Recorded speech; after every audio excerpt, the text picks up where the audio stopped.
Hello, welcome back to my channel. I'm Rebecca, and this is an update on my keto weight loss journey. So let's jump into it. So my weight is still the same, between 275 and 280. My measurements have gone down just a little bit in my midsection, a couple inches. What I'm really worried about is my hips and thighs. Those have not changed in quite some time.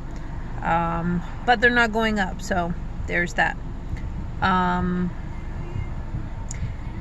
do want to do like a Barrett all, so it would be me in a sports bra and some workout pants, so you could see my physique. I have gone from a 3X to a medium large. Even though my weight is where it's at, it just goes to show you that the scale is no determination of your size, so to speak. I am only 5'5", so you would think 270 would put me back up into a 3X, but I'm not. So what have I been doing? I have been tracking my ketones on a Keto Mojo. I have been drinking my Crack in a Pack from Prove It, and that's not what it's called, but that's what I call it. And I have been reverse dieting. So what is reverse dieting? Basically, if you are a yo-yo dieter and you have noticed that you have plateaued for an extended period of time, to me plateau is 3 months or more. Mine has definitely been about a year and a half that I've been around the same weight. So reverse dieting is basically where you figure out your new calorie intake to your weight. So when you eventually end up where you have the plateau, your weight is up here, so I'm 270 and my calories could be down here at like 1200, and my weight stays the same and my calories get less and less and less and less, but my weight still stays the same. So basically at that point you want to up your calories until you either start to lose or you repair your metabolism for where it needs to be at in order for you to burn more calories. So that's where I'm at. I'm slowly increasing my calories per every few days until I find the sweet spot. So it doesn't matter if I eat 1300 calories in a day or 2200 calories in a day. My weight does not change. It has not changed. So there's a lot of tweaking that I need to do in order to fix it. And it's not a new concept. Reverse dieting has been around for forever. So I also incorporate intermittent fasting. So I will start eating between 12 and 3, and then my closing window is 8 most every day. I don't typically do extended fast, like more than 18-20 hours, because I just personally like to eat and I feel hungry, and I don't feel as if that's something that I need to do at this point in time. A lot of people swear by extended fast, but I'm not there yet. So I don't know if I mentioned it in my last video. During the quarantine and the startup of COVID, I did some thinking, and in May started classes for nutrition certification, which I completed in July. It was really fast for me, and I am now a certified nutrition coach. I have my own website, and the name of my company is ODAT Nutrition, one day at a time, ODAT Nutrition.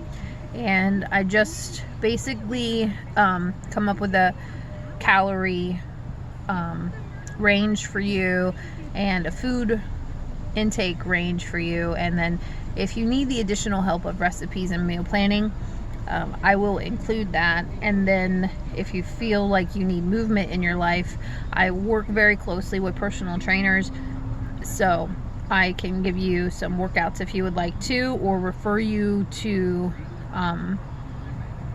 things that I like or incorporate in my life.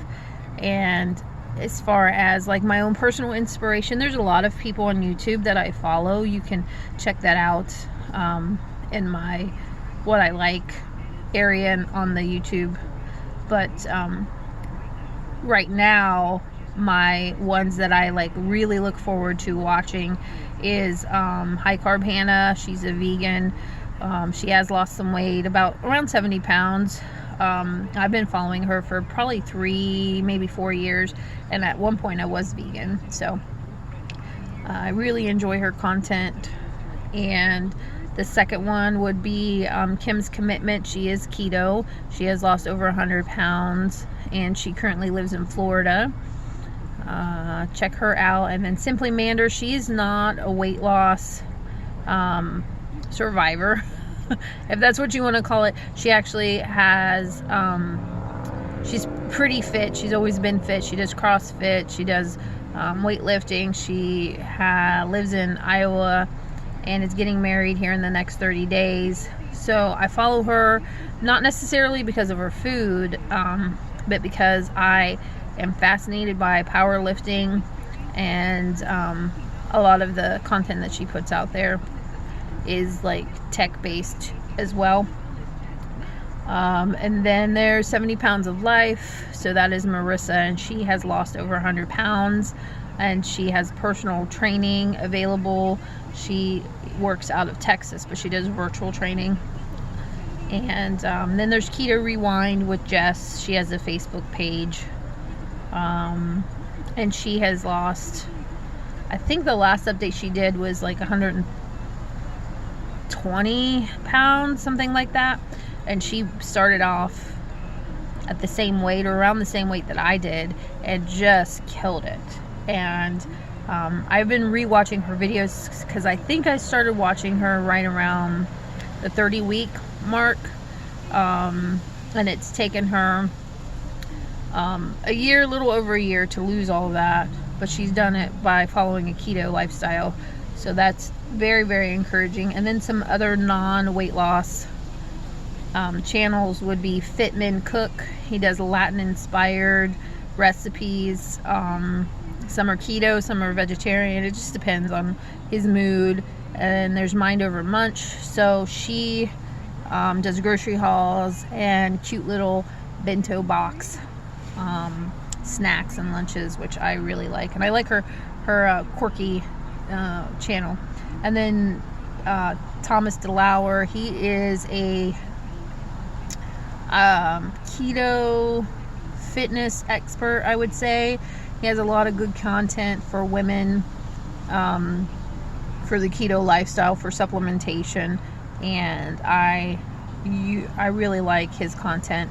And Dr. Ken Berry, he is, and his wife, they are keto and carnivore, and they publish things on YouTube a lot about supplementation and hormone therapy, and anything you can think of that you would run into in the diet realm as far as keto goes, they publish. And so those are my inspirations. As far as like me personally, you know, my weight loss has been a struggle since I had my second kid 25 years ago. I can't fathom it not being a struggle, but I'm just taking it one day at a time, which is why I named my nutrition company that. And you know, I'm hoping to incorporate more nutrition coaches and personal trainers as my business grows. I'm doing pretty well, and out of the 7 people that I have coached, only one of them was non-compliant. Go figure. And that happened to be a family member of mine. But they, no matter what, they have always been non-compliant with the diet because they can't wrap their head around not eating like a bird and losing weight. And they've been stuck at their weight longer than I have. So maybe eventually they'll get it. I don't know. But not to go on a tangent. So I have 10 tips I would like to share with you. I'm trying to keep this video under 15 minutes. So 9 tips, sorry, about weight loss. So research before you start any diet, whether that's keto basics, paleo for dummies, how to become a more conscious vegan. Follow YouTube channels. Look it up on the internet, Pinterest, Instagram. Just definitely research your diet that you want to follow before you start it. Eat your veggies, and what that means is basically half your plate in vegetables. I don't care what diet you're on, half your plate, specifically green vegetables, needs to be veggies, and eat fruit occasionally. So maybe instead of a candy bar, you have some berries. Learn how to replace ultra palatable things like M&Ms and candy bars with fruit and oatmeal and peanut butter and things that are healthier for you. Get a kitchen scale and use it, especially in the beginning. Use it. Weigh everything raw. Get a measuring tape. Take pictures. I don't necessarily say follow your scale as far as your weight goes. Not for your food, but for you. Because that is, I have 2 scales in my house and they are both 10 pounds apart. So that shows you that they're not consistent. But the kitchen scale for your food, that I have one. I put it off forever, but I finally got one, and it helped me realize that I was eating way too much food, even though I thought I was doing really well. So that is the number 1, is your kitchen scale. 4, know your why. Create an inspiration board. Take pictures. Post your measurements. Marissa from 70 Pounds of Life, she took a string and wrapped it around her middle, and every so often she taped it up on her wall, and then she could see the string every time it was measurement time, and she would just tape them up next to each other, and that was a visual for her, and it helped her out greatly. 5, clean out the crap food in your house. I don't care if you live with somebody else. If they follow another diet, ask them to keep the snacks in their office, in a drawer, secret from you, so you don't eat it, especially if you have kids. Because we always, as moms, we kind of do the clean plate club when they're done. We hate throwing away food, and it could be crap food like chicken nuggets, and you're going to eat it before throwing it away. So don't do that. Give it to your dog, or throw it out back for animals to eat. Don't sway from your diet for comfort food, because it's not a comfort. Create meal plans. That I do this every week. Whether I follow or not, it's a whole nother story. It just depends on the mood. But create a meal plan. Pinterest is great for that. There's a lot of people on YouTube, like Six Sisters, the Mind Over Munch lady. There's a bunch of keto people that post recipes, if that's the route that you want to go. But meal plan every week, at least 5 meals, breakfast, lunch, dinner, whatever you want to do.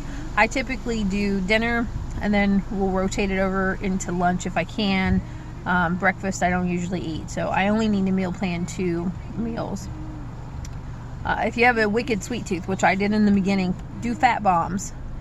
And here's why I say do that. Fat bombs are disgustingly sweet. So if you are eating those, usually within 3 weeks, like mine was 2 to 3 weeks, where I could not stand the fat bombs. I didn't even want to think about eating chocolate or ice cream or cake, cookies, any of that. I was over it. I was so over it. And that is the great thing about keto, is once you reach that 3rd or 4th week, your cravings for sweets go almost completely away. I do say that during the week of my period, or maybe the week before, I definitely make more. I definitely get things in the realm of sweets, because I crave them. And you may not need them, but I kind of feel like it's your body telling you something. So usually if you're craving chocolate, it means that you need some magnesium. So that's where the fat bombs come into play. You can do like Lily's chocolate or something like that. and they're really good, but after a few weeks you're not going to want them. Supplements. Number 8, supplements. So if you live pretty much anywhere in the US right now, you definitely want to take D3 and vitamin C. And the reason for that is because that is definitely immune boosting, and it seems to be a deterrent for what is going on in the world right now, is high doses of vitamin D and vitamin C. And I've gotten that from many doctors, that is definitely what you want to be ingesting at this point in time. Magnesium, that helps you sleep. And zinc, we are usually deficient in both of those. I always take a multivitamin every day. And you also want to take an omega, MCT oil or coconut oil, because you need those in order to have your brain function correctly, especially the older you get. MCT has been linked to better cognitive abilities, especially when it comes to Alzheimer's. So I will forever take some form of MCT or coconut oil for that reason. And then electrolytes. So basically that's a magnesium, potassium, sodium mix. I get mine from Prove It. It's called Mitoplex. But you can use just pink Himalayan salt in your water. I put mine in my coffee. And I also like to use collagen, because when you get older, it also gets depleted. And I feel like for good skin health, like I'm 45. So if you can see, I don't really have any wrinkles, and this double chin thing is new. But collagen is really great for skin elasticity, and it also helps with your gut health, believe it or not. And then my last one is intermittent fasting and sticking to it. So just like you would have an appointment that you know that you need to be at 1 o'clock, and you know it's going to take 2 hours. Intermittent fasting is like an appointment. That is your appointment to start eating and your appointment to stop eating, and you need to stick to it like it is the gospel if you're religious. Don't eat outside of that window. Don't give it up on the weekends. Don't give it up for parties, especially your first 3 to 6 months. It is very important for you to retrain yourself on eating, because obviously you wouldn't be in this predicament if you knew the right way, correct? So those are my tips, and yeah, I hope those help you. I'm sorry if this video has been all over the place. I'm kind of filming in between shops today. I do personal shopping on the weekends, and I'm just waiting for an assignment to come in. Again, check out my website. I have a Facebook group called ODAT Nutrition. I also have a Vegan Together group if you're vegan. I still post in there even though I'm not currently vegan. I do plan on getting back into that lifestyle once I get the majority of my weight off. But don't let that deter you from listening to me now and following my diet plan. So I hope to see you guys next time. I will have some updated content. I'm actually meal planning this week, so maybe tomorrow, Monday, I will have my list, and I'll go over groceries and what I'm planning for the week, and then maybe we'll do a little cooking together. I think that you might enjoy that. So again, like and subscribe to my channel. I'm hoping to get a camera. I'm doing this from my phone that doesn't cost $2,000 in order to do videos, but maybe that's what I have to invest in myself. I don't know. Right now I'm investing in getting the weight off, not YouTube. So I hope you enjoy my rant today, and we will see you next video. Thank you. Bye.